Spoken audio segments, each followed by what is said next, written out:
Hi everyone, I'm starting out with some Slate acrylic paint by HandMade Modern, which is a Target brand, and a brushes in jar stencil by Donna Downey Studios. All the supplies will be linked down below. And so I applied that really thick with a brush through my stencil, and now I'm spraying it with water. I want to get a lot of runs and drips, and I want it to look really flowy.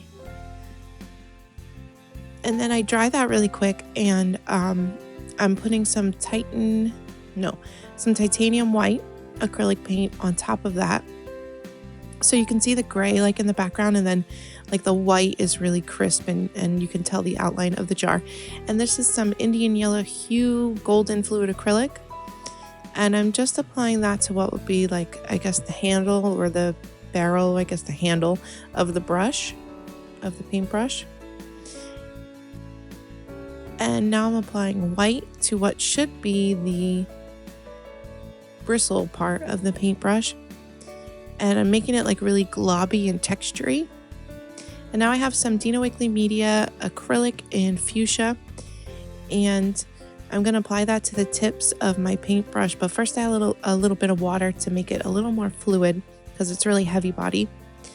And I'm going to spray that with water because I want that to get flowy like the gray of the jar did.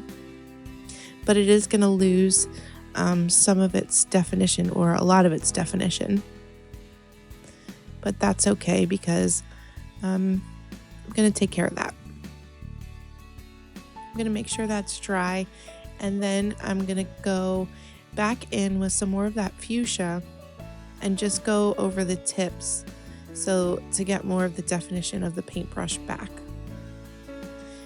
Now I'm taking this stamp by Viva Las Vegas Stamps called Painter Boy, I think it's called. It'll be listed in the description box below, the correct name, and stamping it on tissue paper, because I'm always afraid once I get to pretty far in a project that I stamp on it and I'll mess up the stamp and I'll ruin it. So more often than not, I will opt to stamp on the tissue paper, because once you add the glue, you don't end up seeing the tissue paper really anyway, as long as you use really thin, cheap tissue paper. I'm applying a layer of Collage Page matte, putting my little boy down, and then I'm going to put a layer of the glue on top of that, on top of him.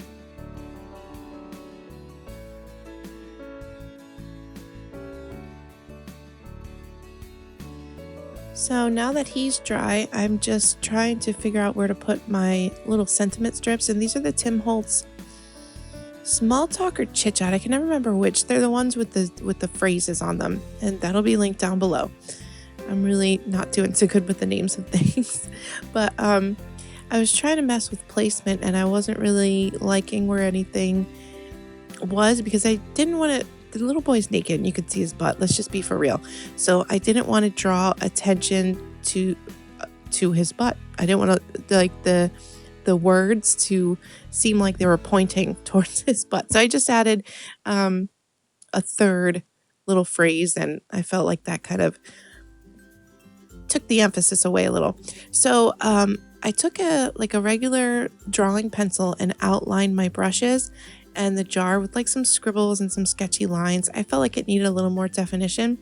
And then I went around my sentiment with it's a China pencil, Raton plastic, and then it's water soluble.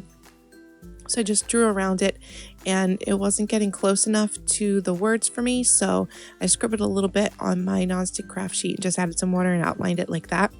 And then after I did all that, I'm looking at it, and I realized that my brushes, you should be able to see the rest of the handle through the jar, because it is a clear jar, or in this case, I made it a clear jar. So I'm just taking a little bit more of that Indian Yellow hue and extending the brushes down into the jar. But like the color is lighter than it is on the brushes that are sticking out of the jar, to create that illusion that they're behind glass, the glass of the jar.